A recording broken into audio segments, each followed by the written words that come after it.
Hello வணக்கம். நான் சேலத்திலேருந்து சுகநடி ஜோதிட பேராசிரியர் விஜயம் பேசுகிறேன்.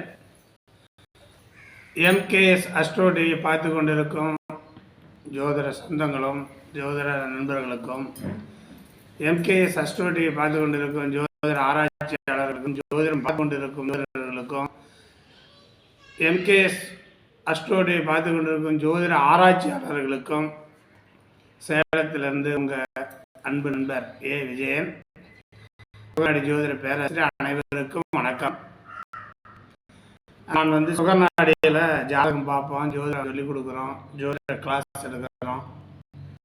6/1/2025 வரும் ஞாயிற்றுக்கிழமை நான் கண்ட அனுபவம் ஜோதிடம் அப்படிங்கிற தலைப்பில் ஜோதிட கிளாஸ் எடுக்கிறோம், வகுப்பு நடத்துகிறோம். தமிழ்நாட்டில் இருந்து எல்லா மக்களும் வருவாங்க. அது வெளிநாடு கூட அந்த நான் நடத்துகிற நோட்ஸ் வாங்கிக்குவாங்க. என் குழுவில் இருக்கிறாங்க, என் குழுவில் இல்லாத நண்பர்கள் கூட இந்த நோட்ஸ் வேணுமோ வாங்கிக்குவாங்க. இந்த நோட்ஸ் வேணும் அப்படின்னா என்னுடைய நம்பர் 9994795526 இதை ஃபோன் பண்ணி என்ன கேட்டீங்கன்னா, அல்லது இதை வாட்ஸ்அப்பில் உங்கள் அட்ரஸை அனுப்பி அந்த சுகநாடி நடத்தும் நான் கண்ட அனுபவ ஜோதிடம் 50. ஒரு ஜாதகத்தை பார்த்தோம்னா எப்படி பலன் சொல்லணும், இந்த ஜாதகத்தில் என்னென்ன நடந்துச்சு அப்படிங்கிறதெல்லாம் வெளிப்படையாக சொல்லிக்கிறோம். அதுதான் கிளாஸ் நடக்குது. ஜோதிடம் ஆராய்ச்சி பண்ணுறீங்க, ஜோதிடம் சொல்கிறவங்களுக்கும் உங்களுக்கு அந்த 50 பக்கம் அதை புக்காக பேரல் பண்ணி புக்காக வச்சுருக்கிறோம் எங்கள் மாணவர்கள் கொடுக்கறதுக்காக. மற்ற ஜோதிடர்களோ மற்ற ஜோதிட ஆர்வலர்களோ மற்ற பொதுமக்களோ வேணும்னாலும் என்னோட தொடர்பு கொண்டு பேசி வாங்கிக்கலாம். அது ரொம்ப யூஸ்ஃபுல்லாக. சரி, இப்போ நம்ம ஒரு சப்ஜெக்ட் வருவோம். நம்ம எம்கேஎஸ் அஸ்ட்ரோ டிவியில் வாரம் ஒரு வீடியோ போடுவோம். ஏன்னா நம்ம அனுபவத்தில் ஜாதகம் பார்த்துக்கிட்டு இருக்கும்போது ஒரு வித்தியாசமாக நிறையா இருக்கும். அதெல்லாம் எடுத்து இந்தமாரி ஒரு நோட்டில் எழுதி போர்டில் போட்டு இதை எப்படி சொன்னோம் அப்படிங்கிறத விளக்கி உங்களுக்கு சொல்கிறோம். இதை கற்றுக்குங்க, கற்றுக்குங்க. ஒரு வெள்ளை நோட்டு வாங்கி போட்டு எழுதிக்கிங்க. உங்களுக்கெல்லாம் ஜோதிடம் சொல்கிறதுக்கு, ஆராய்ச்சி பண்ணுறதுக்கு இதெல்லாம் ரொம்ப சப்போர்ட்டாக இருக்கும். நம்ம ஏன்னா அனுபவத்தை பார்த்து சொல்லும்போது ஆமாங்க அப்படிங்கிறாங்க. அதெல்லாம் கேட்டு தான் ஜாதகத்தை போடலாம். ஒரு கற்பனையில் எந்த ஒரு விதிமுறையும் சொல்ல மாட்டோம். கற்பனையில் ஒரு ஜாதகம் வீடியோ போட மாட்டாங்க. நடைமுறையில் வேணும்னா அவங்க ஃபோன் நம்பர் தந்துருந்தாங்க, என்ன போய் பார்த்துங்கன்னு. அப்போ நான் ஒரு ஜாதகம் பார்த்தேன் போன வாரத்தில். அது போர்டில் போட்டுக்கிறேன், தெரியுதான்னு பாருங்கள். அப்படி தெரியலன்னா நான் சொல்கிறேன், நீங்கள் தெரிஞ்சு போட்டு பார்த்துக்கலாம். ஒரு கட்டம் போட்டு 2/6/1980 5:05 PM. இது பார்த்தீங்கன்னா பிறந்த ஊர் கோயம்புத்தூர். துலா லக்னம், லக்னத்தில் மாந்தி, 4 சந்திரன், 5 கேது, 8 சூரியன், 9 புதன் சுக்கிரன், 11 செவ்வாய் சனி ராகு. இது நவம்ச ராசி கட்டம். நவம்ச கட்டம் மிதுன லக்னம், லக்னத்தில் குரு சூரியன், கன்னி செவ்வாய், துலாலில் கேது மாந்தி, தனுசில் சனி சுக்கிரன் புதன், மகரத்தில் சந்திரன், மேசத்தில் ராகு. இது நவம்ச கட்டம். பிறந்த காலத்தில் சூரிய திசை 3 வருஷம் 7 மாதம் 7 நாள். சூரியன் 3, ஒரு 10 17, செவ்வாய் ஒரு 7 20, ராகு 18. இப்போ குருதிசை முத்தி நடக்குது. எந்த வாட்ஸ்அப்பில் போட்டாலும் சரி, எந்த நெட்டை போட்டுட்டாலும் சரி, இந்த கணிதத்தில் போட்டாலும் திருக்கணிதத்தில் இப்படி தான் வரும். நீங்கள் போட்டு பார்த்துக்கலாம். துலா லக்னம், மகர ராசி, உத்திராட நட்சத்திரம். ஜாதகம் ஆண் ஜாதகம். நம்மளோட ஆன்லைனில் ஜாதகம் அனுப்பி கேட்குறாங்க, இந்தமாரி என் ஜாதகத்தை அனுப்புகிறாங்க, என்னோட ஜாதகத்தை பார்த்து சொல்லுங்க அப்படின்னு. நான் பார்த்து கணிச்சிட்டு நான் ஒரு பலன் சொன்னேன். நான் கணிச்சு வச்சுக்கிற மாரி வயசு என்ன வயசு என்ன சொல்லி என்ன விளாடுங்க ஓடிட்டு இருக்குதுங்க. நான் ஒரு கேள்வி வரேன். இந்த ஜாதகம் ஒரு கோடி, நீங்கள் இந்த ஜாதகம் யாருக்கு கேட்ட நானே தான் சொன்னார். இந்த ஜாதகம் நான் ஒரு கோடீஸ்வரன். நாம் அவரே கூட கேட்பாரு, இல்லை வேற ஆள் விட்டு கூட கேட்பாரு. நான் இந்த ஜாதகம் ஒரு மிகப்பெரிய கோடீஸ்வரன் அப்படின்னு. ஆமாங்க அப்படின்னார். நான் இந்த ஜாதகத்தை என்னுடைய அருமை நண்பர் கோயம்புத்தூர்ல நல்ல நேரம் நாகராஜன் ஒரு மிக பிரபலமான ஜோதிடர். அவரு நான் 6 மாதம் அவருடைய ஜாதகத்தை பார்த்து நீ சினிமா நடிக்க போற நல்ல நேரம் நாகராஜ்னு சொன்னேன். நேற்று ஒரு படத்தில் நடிச்சு ஆரம்பிச்சிட்டார். 10 நாள் ஷூட்டிங்கு. இப்போ சினிமா நடிச்சுட்டு இருக்கிறார். நல்ல நேரம் நாகராஜ் கோயம்புத்தூர்ல இருக்கிறாரு. அவர் என்னோட மாணவர் தான். என்கிட்ட சுகர்நாடியில் கற்றுக்கிட்டாரு. அவரும் ஜோதிடம் சொல்கிறாரு. அவர் ஒரு 6 மாதமாக நாங்கள் டிஸ்கஸ் பண்ணியிருந்தோம். இந்த மாதம் இந்த தேதிக்குள்ளே நீ சினிமாவில் நடிப்ப நல்ல நாகராஜ்னு சொன்னேன். என்னங்க சொல்றீங்க? நான் ஜோதிடம் கண்டிப்பாக நடிப்பேன்னு சொன்னேன். நேற்று ஒரு படத்தில் ஷூட்டிங்கு வக்கீலாக கோர்ட்டில் வாதாடக்கூடிய சீன் நடக்குது. இப்போ இந்த சினிமா நடிச்சுட்டு தாங்கிறார். அந்த படம் வெளியே வரும். அந்த படத்தில் அவரையும் காட்டுறேன், அவரையும் ஃபோட்டோவும் போடுறேன். சினிமா நடிக்கிற 6 மாதத்துக்கு முன்னாடி டிஸ்கஸ் பண்ணி சொன்னோம். சினிமாவுக்கு போயிட்டார். அவரோட ஜாதகத்தை கேட்டு நான் சொன்னேன், இந்த ஜாதகம் எப்படி இருப்பார், ஏழையா பாலையா அப்படின்னு. அவரும் அது சொன்னார், இந்த ஜாதகம் ஒரு கோடீஸ்வரன்னார். எத்தனை கோடி அதிபதி அப்படி சொல்லு நான் நாகராஜன் கேட்டேன். அவர் சொன்னார் 100 கோடினார். என் சிசினே சொன்னார் இந்த ஜாதகத்தை பார்த்து 100 கோடின்னு. அப்போ இந்த ஜாதகம் நான் சொன்னேன், நீங்கள் ஒரு ஜாதகம், இந்த ஜாதகம் பெரிய கோடீஸ்வரன் சொன்னேன். ஆமான்னு சொன்னார். அவரும் கேட்டார், நான் எவ்வளோக்கு அதிபதியாக இருப்பேன்னு கேட்டார். ஒரு 100 கோடிக்கு மேலே சொத்து இருக்கேன் அப்படின்னேன். இந்த ஜாதகம் 100 கோடிக்கு மேலே இருக்குது. என்ன தொழில் தெரியுங்களா? பைனான்ஸ். என்ன பைனான்ஸ் எப்படின்னு கேட்டிங்கன்னா, அவர் ஒரு பெரிய 1 ஏக்கராவில் நிலம் வாங்கி சுற்றி காம்பவுண்டு போட்டு வாட்ச்மேன் போட்டுக்கிறாரு. 2 மெக்கானிக்கல் வச்சுக்கிறாரு. என்னன்னு கேட்டிங்கன்னா, லாரி எல்லாம் லாரி, பஸ்ஸு, காரு இதெல்லாம் பெரிய பெரிய ஓனர்கள்லாம் வாங்குவாங்க. திடீர்னு பணம் பத்தாது போயிடும். லாரியே வச்சிங்களா, லாரியே 25 லட்சம் போட்டு டேரஸ் வாங்குவாங்க.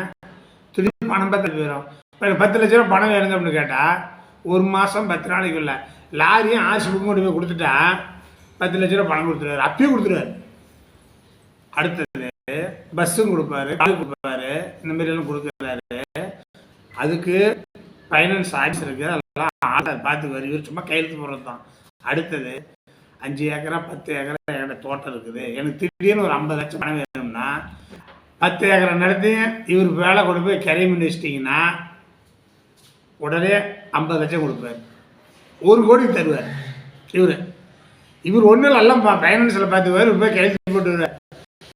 என்ன அவர் அந்த பணம் வாங்கினவர் 50 லட்சமோ 1 கோடியோ 10 லட்சமோ வாங்கினவர் என் நிலத்தை மூட்டுக்கிறேன், என் மேலே கிரை பண்ண இவர் போய் கிரை பண்ணி பணத்தை வட்டி முதலெல்லாம் வச்சுட்டு போனீங்கன்னா அவர் போய் கிரை பண்ணி எழுதுறாரு. இது 100 கோடி ரூபா ரொட்டேஷன் ஆகிட்டு இருக்குது அவருடைய ஃபைனான்ஸில். அது இல்லாத சொந்தமாக விவசாயம் 15 ஏக்கர். அதில் கரும்பு, நெல், கடலக்காய், மஞ்சள், சின்ன வெங்காயம் இப்படி எல்லாம் போடுவார். அதில் வருஷத்துக்கு முதல் போடுறது போக கூலி போக ஒரு 20 லட்ச ரூபா லாபம் கிடைக்கும். அந்த பணம் சம்பாரிச்சு தான் இந்த ஃபைனான்சியல் போட்டு வச்சுக்கிறார். வயசெல்லாம் கம்மி தாங்க, 44 தான். இந்த அளவுக்கு பெரிய சொல்லிக்கு காசு சொல்லிக்கு. ஆனால் ஜாதகம் பார்க்கறது ஏன் பார்க்கலாம் நம்மகிட்ட? இதுதாங்க சுகர்நாடியில் உள்ள சூச்சமா. ஜாதகம் பார்க்கறது நம்ம சொல்லிட்டோம். ஆனால் ஏன் ஜாதகம் பார்க்க வராது? நான் சொன்னேன் எல்லா வசதி வாய்ப்புகளுக்கும் அதான் கட்டான நிறைய போச்சு எங்கள் சுகர்நாடியில். ஆனால் அப்படின்னாத அவர் யோசனை பண்ணார். மன வருத்தம், மன சங்கடம், கவலை உங்களுக்கு இருக்குதுன்னு இருக்குதுங்க. மன வருத்தம் இருக்குது, கவலை இருக்குது, சங்கடம் இருக்குது. எந்த ரூபத்தில் இதனால் 5ஆம் பாவத்தை பார்க்குற புத்திரபாக்கி இருக்குது. பையன் ஒன்று இருக்கிறார், புத்திரபாக்கி இருக்குது. நம்ம அதை சொல்லக்கூடாது. இல்லை 5ஆம் பாவத்தில் துலா லக்கணத்துக்கு 5ல் சனி இருந்து 5ஆம் பாவத்தை பார்த்தா அவருக்கு ஆண் சொல்லுங்க, ஆண் பொண்ணு உண்டு, குழந்தை பாத்தி இருக்குது நினச்சிக்கிட்டு குழந்தை பாத்தி இருக்குதுன்னு சொல்லிட்டேன். மனையால் உங்களுக்கு மனவேதனை, கஷ்டம், நஷ்டம் அப்படின்னு அவர் ஒன்று நீங்கள் சும்மாலாம் ஜோசியம் கேட்டுன்னு சொல்லுங்க. அவர் பேசுவது அப்புறம் எம்படுது அப்புறம்பாங்க. நான் எந்த ஒரு ஜாதி மதத்தையும் சொல்கிறதே இல்லை, பேசுறதில்ல. பேசுறது ஒரு கவுண்டர் கொங்கு வேளாளர் கவுண்டர் எனக்கு தெரியும். ஏன்னா எம்பளதும் பாரு அப்போ மறுக்க அப்படின்பாங்க. இந்த வாசையை பார்த்து நம்ம சொல்லுவோம், நீங்கள் கவுண்டரானே. ஆமாண்ணா கவுண்டரை. உங்களுக்கு எல்லா யோக போகம் இருந்தாலும் மனைவியால் வந்து மனைவியால் தான் பிரச்சனை, மனைவி தானே அப்படின்னா எப்படி? மனைவி தப்பாக தான் நான் சொல்ல, தப்பாக நடக்கவும் நடக்காதுங்க. மனைவி தப்பாக நடக்காது. ஆனால் மனைவியால் சங்கடமானு கேட்டேன். ஆமானுச்சு. என்னன்னு கேட்டேன், நீங்கள் சொல்லுங்கனாரு.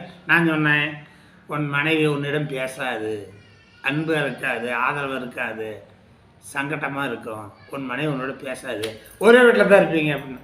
அவர் சொன்னார், நான் என் பையன் என் மனைவி எல்லாம் ஒரே வீட்டில் தான் இருக்கிறோம். பெரிய பங்களா, காரு, கல்யாணம் காட்சிக்கு போனால் காரு, பெரிய ஆடி கார், 50 லட்சம் 60 லட்சம் 1 கோடி, டிரைவரு, நாங்கள்லாம் போட்டுக்கிட்டு போவோம் வருவோம் அப்படிங்கிறார். மனைவி கூட மனைவி வரும், கல்யாணம் காட்சி நல்லது கெட்டது போவாங்க வருவாங்க. ஆனால் போர்ட்டிகளில் வந்து கார் நின்ன உடனே அவர் ஒரு ரூமுக்கு போயிடுவார், நம்ம ஒரு ரூமுக்கு போயிடும். பேசுறதில்ல, சாப்பாடு போடுறதில்ல, தொடரதில்லை, அன்பு இல்லை, பாசம் இல்லை அப்படின்னு. ஆமாங்க, என் மனைவி என்னோட, நான் ஒரே வீட்டில் தான் இருக்கிறோம், என்னோட பேசுறதில்ல, அன்பாக இருக்கிறதில்ல, சாப்பாடு போடுறதில்ல, கண்டுக்காது. நான் போனால் ஒரு ரூமில் போய் செவுத்துட்டு பேசிட்டு சங்கடமாக இருக்குதுங்க அப்படின்னார். அவர் இன்னொரு வார்த்தை சொன்னார், நீங்களும் குத்து கவனிச்சிங்க. அவர்கிட்ட நான் அவர் வார்த்தை சொன்னேன், அப்படி சொல்லக்கூடாதுன்னு. இப்படியெல்லாம் இருக்குது, கோடிக்கணக்கான கோடிக்கு மேலே பணம் கிடக்குது, காசு இருக்குது, வசதி வாய்ப்பு இருக்குது, தோட்டம் தரவு இருக்குது, எல்லாம் இருந்து பிரயோஜனம் இல்லை. மருந்து வாங்கிட்டு கம்முனுக்கு மாட்ட கவுண்டர, ஒரு பையனார் இருக்குது, குடும்பம் இருக்குது, எல்லாம் அசிங்கமாக போயிடும், வேண்டாம் கவுண்டர, கம்முனு இருக்கவுண்டர் அப்படின்னு போவாங்க.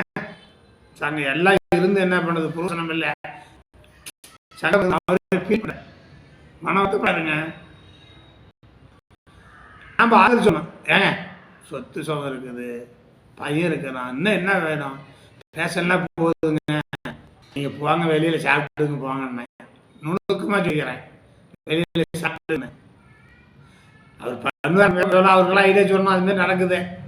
சரிங்க விடுங்க அப்படின்னு ஒரு தெம்பு, நம்ம ஒரு ஜோசியம் பார்த்து ஒரு தெம்பு கொடுக்கணும், ஒரு ஐடியா கொடுக்கணும். குழந்தை இருக்குது, பையன் இருக்குது, கல்யாணம் பண்ணுங்க, சொத்து பத்துக்குது, ஆண்டு அனுபவிங்க, பையனுக்கு நல்ல இடத்துல பார்த்து கல்யாணம் பண்ணுங்க, குடும்பம் மனைவி பேசினா போதுங்க, பேசிட்டு இருங்க, வெளியில் சாப்பிட்டுங்க பண்ணிங்க, பையனை பார்த்துங்க, சொத்து இருக்குது அப்படின்னு சொல்லி அவர் சமாதானம் பண்ணி, ஆன்லைன்லேயே சமாதானம் பண்ணி, சரிங்க பார்த்துக்கலாம் இருக்கிறோம் அப்படின்னு சொல்லிட்டு அவர் நம்ம மேட்ரு முடிச்சுக்கிறோம், ஜாதகம் பார்த்து முடிச்சுக்கிறோம்.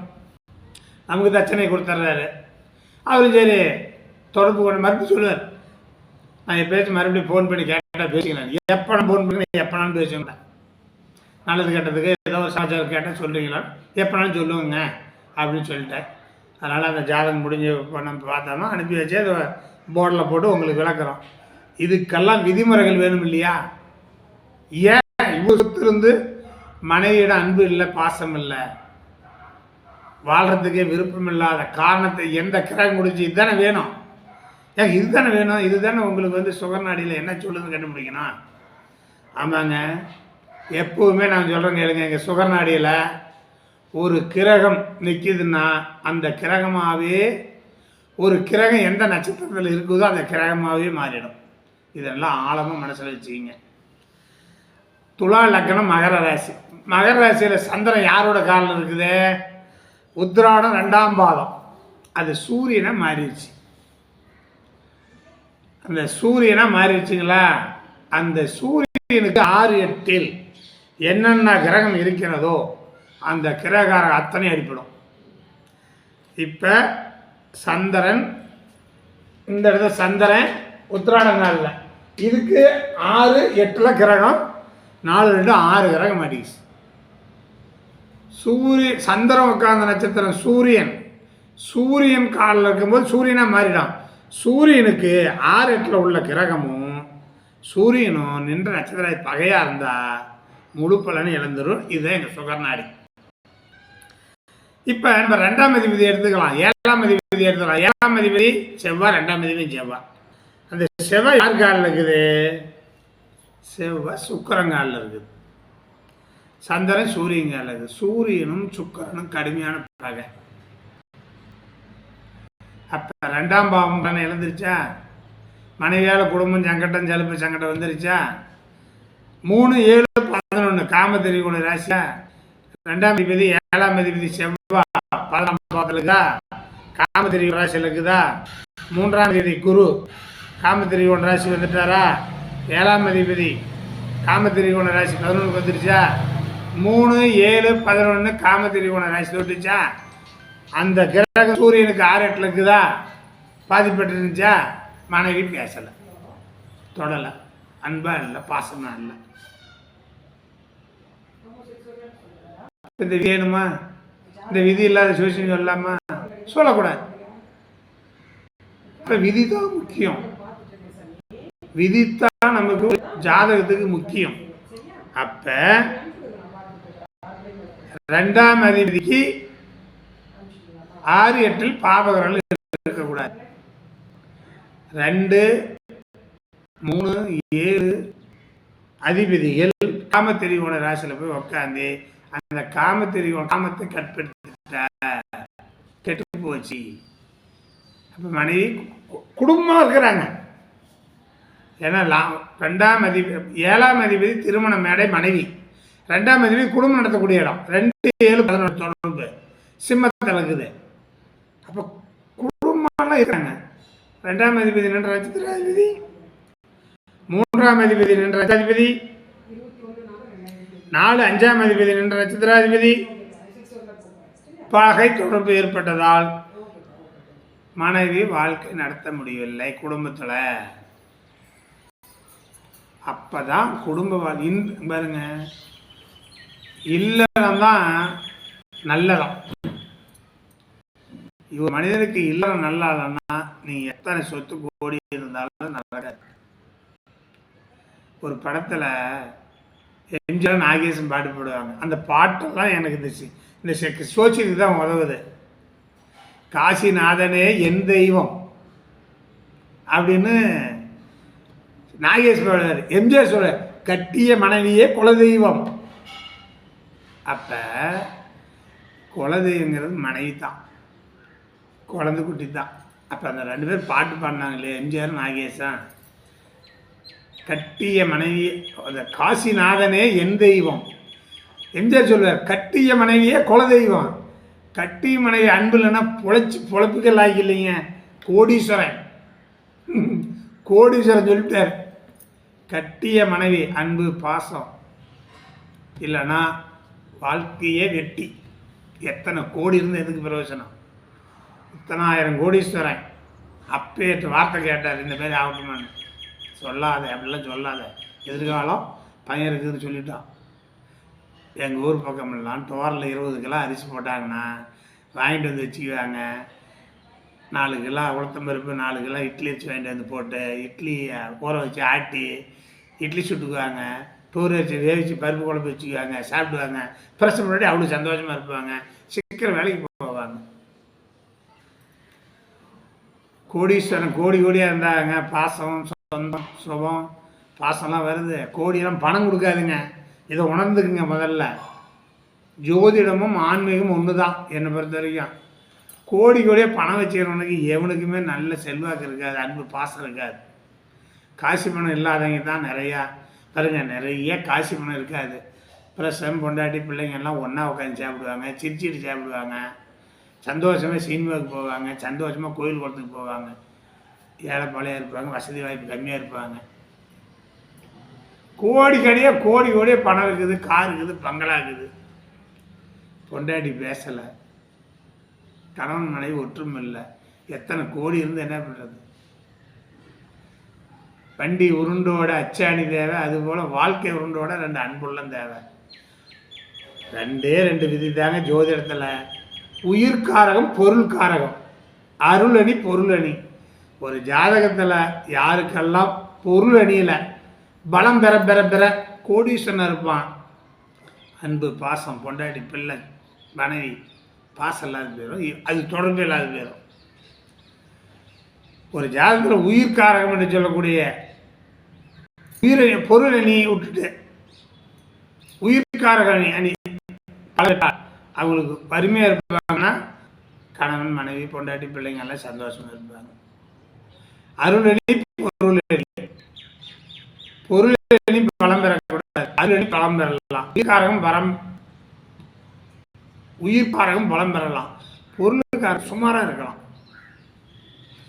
பொருள்காரகம் உயர்ந்து விட்டால் உயிர்காரகம் குறைஞ்சிடும். அப்போ காசி பணம் வேணுமா, அன்பு சொந்த பந்தம் வேணுமான்னா சொந்த பந்தம் வேணும். காசி பணம் சம்பாதிச்சு சாப்பிட்டுக்கலாம். ஏதோ டோரில் அரிசி, எங்கள் ஊர் பக்கம் சொல்லுவாங்க, டோரில் அரிசி போட்டு அதை கூட வாங்கி சாப்பிட்டுக்கலாம். உழைச்சி சாப்பிட்டு சமைச்சு பொழைச்சிக்கலாம். பணம் காசு கம்மியாக இருக்கணும், பாசம் சொந்தம் பந்தம் அதிகமாக இருக்கணும். ரஜினிகாந்த் கூட ஒரு படத்தில் சொல்லுவார், அளவோட காசு பணம் இருந்தால் அது நமக்கு அடிமை, பணம் காசு அதிகமாக இருந்தால் பணத்துக்கு நாம் அடிமை. அதுபோல் ஒரு ஜாதகத்தில் உயிர்காரகம் பலம் பெற வேண்டும், பொருள்காரகம் பலனை இழந்தால் நல்லா இருக்கும். இந்த ஜாதகத்தில் 2-11ஆம் பாவம் பலம் பெற்று விட்டது, பொருள்காரகம் பலம் பெற்று விட்டது, உயிர்காரகம் பலம் குறைஞ்சிருச்சு. அதனால தான் இந்தமாரி விதிகள் இந்தமாரியெல்லாம் மாட்டிக்குது. எத்தனையோ கோடீஸ்வரனுக்கு பிள்ளைங்குட்டி இல்லாத போயிடுது, எத்தனையோ கோடீஸ்வரனுக்கு இதுமாரி மனைவி இல்லாத போயிடுறாங்க. அந்த சொத்தை யாருக்குங்கிறது? ஆனால் நல்லா உழைச்சி பாடுபட்டு சம்பாதிச்சு சாப்பிட்றவங்களுக்கு பணம் காசு பற்றாக்குறையாகும். வீடு ஒரு 4 சதுரத்தில் 400 சதுரடி 300 சதுரடியில் வீடு இருக்கும்.